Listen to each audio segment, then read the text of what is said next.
అశ్వ సంవత్సరంలో కైలాస యాత్ర Shri Gayatri tours and travels 8977349696. AP assembly ఎదుట ఉద్రిక్త వాతావరణం చోటు చేసుకుంది. న్యాయం కోసం వచ్చినటువంటి తల్లిదండ్రులను పోలీసులు అరెస్టు చేశారు. అనంతరం వారిని తూళ్లూరు పోలీస్ స్టేషన్కు తరలించారు.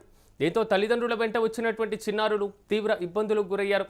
తల్లిదండ్రులను పోలీసులు పోలీస్ స్టేషన్కు తరలించడంతో ప్లీజ్ వదిలేయండి ప్రాధేయపడుతున్నారు. ఇక ప్రకాశం జిల్లా సింగరాయకొండ మండలం శ్రీ చైతన్య నవోదయ కోచింగ్ సెంటర్లో తౌషిక్ అనేటువంటి విద్యార్థి అనుమానాస్పదంగా మృతి చెందారు. దీంతో తల్లిదండ్రులు పోలీసులకు ఫిర్యాదు చేశారు. అయితే న్యాయం జరగలేదనేటువంటి కారణంతో తౌషిక్ తల్లిదండ్రులు వారి యొక్క బంధువులు ఆంధ్రప్రదేశ్ అసెంబ్లీ వద్ద ఆందోళనకు దిగారు. తమ కుమారుణ్ణి చంపి ఆత్మహత్యగా చిత్రీకరిస్తున్నారు అంటూ ఆవేదన వ్యక్తం చేశారు. 5 నిమిషాల ముందు నవ్వుతూ మాట్లాడినటువంటి తమ అబ్బాయిని చంపేశారంటూ తల్లిదండ్రులు ఆరోపించారు. ఇక స్కూల్ యాజమాన్యం, విద్యాశాఖ, పోలీస్ యంత్రాంగం కుమ్మక్కై కేసును నీరు గారుస్తున్నారంటూ కూడా వారు వాపోతున్నారు. శ్రీ చైతన్య నవోదయ స్కూల్ గుర్తింపును రద్దు చేయాలని డిమాండ్ చేస్తున్నారు.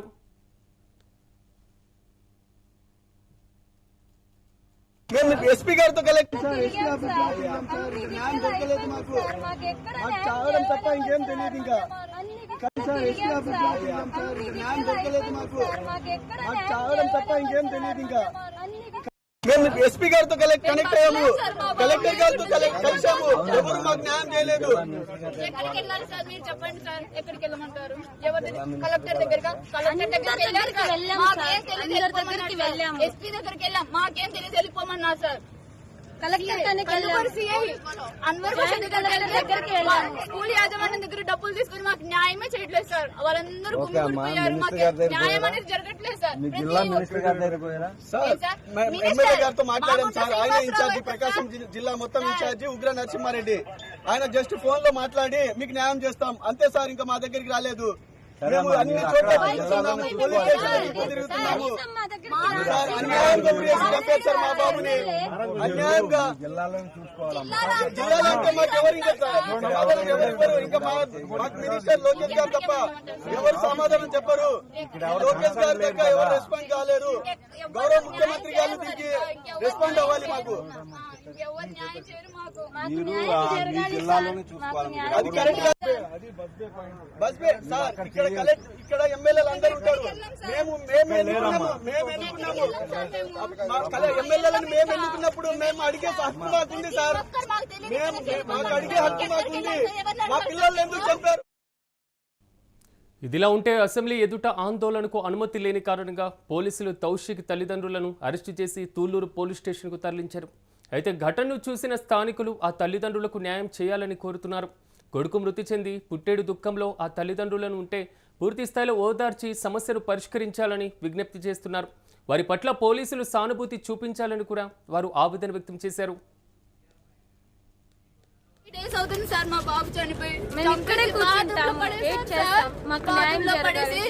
కలెక్టర్ దగ్గరికి వెళ్తే మాకేం తెలియదు అంటున్నారు సార్. ఎస్పీ దగ్గరికి వెళ్తే చేస్తామమ్మా అంటున్నారు. జాయింట్ కలెక్టర్ దగ్గరికి వెళ్తే నాదేం లేదు మొత్తం కలెక్టర్ చూసుకుంటా అన్నాడు. నన్ను అడగ మాకు నేను నెట్టేశారు.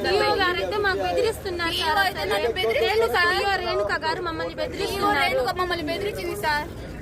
మీ ఫీజు మీకు ఇప్పిస్తాము అది ఇది అంటున్నారు. ఫీజు ఇప్పిస్తే పిల్లడు వస్తాడా సార్? చనిపోయిన పిల్లడు. మా డబ్బులు ఉన్నాయి మా దగ్గర, మిమ్మల్ని ఏదైనా చేసేస్తాం మేము. మీరేం చేసుకుంటారో చేసుకోండి సార్. ఇదే 2009లో కూడా శిరీష అనే అమ్మాయిని చంపేసి ఆ అమ్మాయిని సెక్సువల్ గా హరాస్ చేసి రమణారెడ్డి అనే సారు సెక్సువల్ గా హరాస్ చేసి చంపేస్తే ఆ అమ్మాయి ఊరేసుకుంది. ఇంటికి వెళ్ళి ఊరేసుకుంటే ఆ అమ్మాయి ఫీజు అడిగానని చెప్పేసి అమ్మాయి ఊరేసుకుందని క్రియేట్ చేశారు సార్. ఆ అమ్మాయి వాంటెడ్ గా రమణారెడ్డి నా చావుకు కారణం అని రాసిపెట్టి మరి చనిపోయింది సార్. రమణారెడ్డి నా చావుకు కారణం అని రాసిపెట్టి చనిపోయింది సార్. ఎంత దారుణం సార్. పేదోడంటే బతకడానికి లేదా సార్ మన సొసైటీలో? ఎక్కడ సార్ న్యాయం ఎక్కడ ఉంది సార్ పేదోడికి? ఇక ఇదే అంశానికి సంబంధించి మరింత సమాచారం మా ప్రతినిధి వెంకట్ అందిస్తారు. వెంకట్ చెప్పండి, తౌషిక్ మృతికి ప్రధాన కారణంగా పూర్తి స్థాయిలో హత్య చేసి ఆత్మహత్యగా చిత్రీకరిస్తున్నారు. సో ఇలాంటి పరిస్థితి వచ్చింది, అనుమానాస్పదంగా మృతి చెందింది అనేటువంటిది తల్లిదండ్రులు అసెంబ్లీ ముందు ఆవేదన వ్యక్తం చేస్తున్నటువంటి పరిస్థితి కనబడుతుంది. ప్రజెంట్ అక్కడ సిచ్యువేషన్ ఏ విధంగా ఉంది? పూర్తి డీటెయిల్స్ ఏంటి? ఎస్ సిరాజ్, అంటే ఈ ఘటనకు సంబంధించి సింగరాయకొండలోని శ్రీ చైతన్య నవోదయ స్కూల్ కు సంబంధించినటువంటి విద్యార్థి తౌషిక్ మృతి సంబంధించినటువంటి విషయం. అంటే అతను ఎప్పుడైతే మరణించాడని తెలిసిందో ఆ తర్వాత నుంచి కూడా దీనికి సంబంధించి కొంత రాష్ట్ర వ్యాప్తంగా కూడా కలకలం రేగినటువంటి పరిస్థితి ఉంది. అయితే అసలు ఏం జరిగింది ఏంటని ఒకసారి చూస్తే ఫిబ్రవరి చివరి వారంలో అతను స్కూల్ క్యాంపస్ లోనే ప్రాణాలు కోల్పోవడం, ఆ తర్వాత దాన్ని స్కూల్ యాజమాన్యం అతను ఆత్మహత్య చేసుకోవడానికి కూడా తల్లిదండ్రులకు సమాచారం ఇచ్చారు. అయితే అక్కడ తల్లిదండ్రులు చేస్తున్నటువంటి ఆరోపణ ఏంటి అని అంటే అది హత్యగా ముందు వాళ్ళు ఆరోపిస్తున్నటువంటి పరిస్థితి. అంటే తమ కుమారుడి శరీరంపై గాయాలు ఉన్నాయి, స్కూల్ యాజమాన్యం అలాగే కొందరు సిబ్బంది కలిసి హత్య చేసి దాన్ని ఆత్మహత్యగా మారుస్తున్నారంటూ కూడా తౌషిక్ తల్లిదండ్రులు ఆవేదన వ్యక్తం చేశారు. అలాగే స్కూల్ గుర్తింపు రద్దు చేయాలి, నిబంధనలకు విరుద్ధంగా నడుస్తున్నటువంటి ఆ స్కూల్ గుర్తింపును వెంటనే రద్దు చేయాలి, బాధ్యతలను కఠినంగా శిక్షించాలంటూ కూడా డిమాండ్లు వెలువెత్తున్నాయి. ఇక రాజకీయ జోక్యం అంటే స్థానిక నాయకులు అదేవిధంగా పోలీసులు యాజమాన్యానికి కొమ్మగా వస్తున్నారంటూ కూడా తల్లిదండ్రులు ఆరోపణలు చేస్తున్నారు. న్యాయం జరగటం లేదని అటు తౌషిక్ తల్లిదండ్రులు కూడా ఆవేదన వ్యక్తం చేస్తున్నటువంటి పరిస్థితి. ఈ నేపథ్యంలో అసెంబ్లీ సమావేశాలు, బడ్జెట్ సమావేశాలు జరుగుతున్నాయి. ఈ బడ్జెట్ సమావేశాల నేపథ్యంలో అమరావతిలోని అసెంబ్లీ ముట్టడికి వాళ్ళు ప్రయత్నం కూడా చేశారు. దీంతో పోలీసులు అక్కడ ఉన్నటువంటి వారిని పెద్ద ఎత్తున అక్కడ భద్రత ఉంటుంది. ఎందుకంటే లోపల సీఎం అదేవిధంగా ఇతర మంత్రులు, కేబినెట్ మంత్రులు, ఇలా ఎమ్మెల్యేలు అందరూ ఉన్నటువంటి నేపథ్యంలో భద్రత కూడా కొంత కఠినంగానే ఉంది. అందుకనే పోలీసులు వారిని అడ్డుకుని వెంటనే అంటే బయటకు పంపించే ప్రయత్నం చేశారు. ఈ క్రమంలోనే పోలీసులకి బాధితులకి మధ్య కొంత తోపులాట కూడా జరిగింది. న్యాయం చేయమని రోధిస్తున్నప్పుడు తల్లిదండ్రులు బలవంతంగా ఈడ్చుకెళ్లి వ్యాన్ లో వేయడం ఏంటి అనే ప్రశ్నలు కూడా కొంత వినపడుతున్నటువంటి పరిస్థితి. ఇక పోలీస్ స్టేషన్లకు ఇప్పటికే వారిని తరలించడం కూడా జరిగింది. అయితే బాధితులకు మద్దతుగా కొన్ని విద్యార్థి సంఘాలు కానీ ప్రతిపక్ష నేతలు కానీ రియాక్ట్ అవుతున్నారు. ఇక దీన్ని సాధారణంగా రాజకీయ రంగు పులుముకునేటువంటి సంకేతాలు కూడా కొంత కనపడుతున్నటువంటి పరిస్థితి. అటు ప్రభుత్వం ఈ కేసుపై సమగ్ర విచారణ జరపాలి అనే డిమాండ్లు కూడా కొంత వినపడుతున్నటువంటి పరిస్థితి. యాజమాన్యం వెనకాల ఒక బలమైనటువంటి కారణం, బలమైనటువంటి సపోర్ట్ లేకుండా శాసనసభ వరకు కూడా ఈ ఇన్సిడెంట్ వస్తుంది అనుకోవచ్చా వెంకట? అలాంటి పరిస్థితి ఉంటుందా? అయితే దీనికి సంబంధించి రాజకీయ రంగు కూడా పులుముకుంది అనే ప్రశ్నలు కూడా కొంత వినపడుతున్నాయి. మరి దీనిపై ఎటువంటి రియాక్షన్ ఉండబోతుంది ఏంటి? అటు కుటుంబ సభ్యులు కూడా దీనికి సంబంధించి పూర్తి స్థాయిలో ప్రత్యేక దర్యాప్తు బృందాన్ని ఏర్పాటు చేసి విచారణ చేయాలనే డిమాండ్లు కూడా చేస్తున్నారు. కాబట్టి ఇది ఖచ్చితంగా రాజకీయ రంగు పులుముకుందని చెప్పుకోవచ్చు. దీని వెనుక ప్రతిపక్షాలు కూడా ఉన్నాయి అనేది ఇటు కొంత అధికార పార్టీ నాయకులు కూడా అసెంబ్లీ పరిసరాల్లో మాట్లాడుకుంటున్నటువంటి పరిస్థితి. Right Venkat, thank you.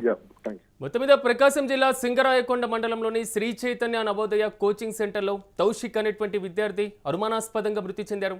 దీంతో తల్లిదండ్రులు పోలీసులకు ఫిర్యాదు చేశారు. అయితే న్యాయం జరగలేదనేటువంటి కారణంతో తౌషిక్ తల్లిదండ్రులు, వారి యొక్క బంధువులు ఏపీ అసెంబ్లీ వద్ద ఆందోళన దిగుతున్నటువంటి పరిస్థితి కనబడుతుంది. తమ కుమారుణ్ణి చంపి ఆత్మహత్యగా చిత్రీకరిస్తున్నారని వారు ఆవేదన వ్యక్తం చేస్తున్నారు. గతంలో ఆ విద్యా సంస్థలో జరిగినటువంటి కొన్ని ఇష్యూస్ను కూడా వారు ప్రధానంగా ప్రస్తావిస్తున్నటువంటి పరిస్థితి కనబడుతుంది. స్థానికంగా ఉన్నటువంటి నాయకులతో పాటుగా అక్కడే పోలీసులకు ఫిర్యాదు చేసినా పట్టించుకునేటువంటి పరిస్థితి లేదని, కనీసం వారు స్పందించడం లేదని కూడా వారు ఆవేదన వ్యక్తం చేస్తున్నారు. శాసనసభ దృష్టికైతే పూర్తి స్థాయిలో అందరు ఎమ్మెల్యేలు, పూర్తి స్థాయిలో ఎమ్మెల్సీలు ఉంటారు కాబట్టి సభ దృష్టికి తీసుకురావాలి అనేటువంటి ఆలోచనతో అక్కడికి చేరుకున్నామన్నారు. కానీ వారిని పోలీసులు అడ్డగించడం జరిగింది. సో భద్రతా కారణాల వల్ల తల్లిదండ్రులతో పాటుగా వారితో వచ్చినటువంటి బంధువులను కూడా పోలీసులు అడ్డుకున్నారు. ఆ తల్లిదండ్రులు కూడా పోలీసులు అదుపులో ఉన్నట్లుగా తెలుస్తుంది. అయితే 5 నిమిషాల ముందు నవ్వుతూ మాట్లాడినటువంటి తమ అబ్బాయిని చంపేశారంటూ కూడా వారు ఆవేదన వ్యక్తం చేసినటువంటి పరిస్థితి.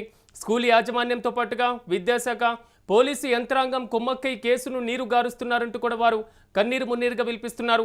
శ్రీ చైతన్య నవోదయ స్కూల్ గుర్తింపును కూడా రద్దు చేయాలని వారు డిమాండ్ చేస్తున్నారు. ఈ నేపథ్యంలో పోలీసులు అదుపులోకి తీసుకోవడం, వారు మాట్లాడినటువంటి విధానం కానీ ఆ పరిసర ప్రాంతాల్లో ఉన్నటువంటి వారందరినీ కూడా కొంతవరకు కూడా కలవరపాటుకు గురి చేసిన పరిస్థితి కనబడుతుంది.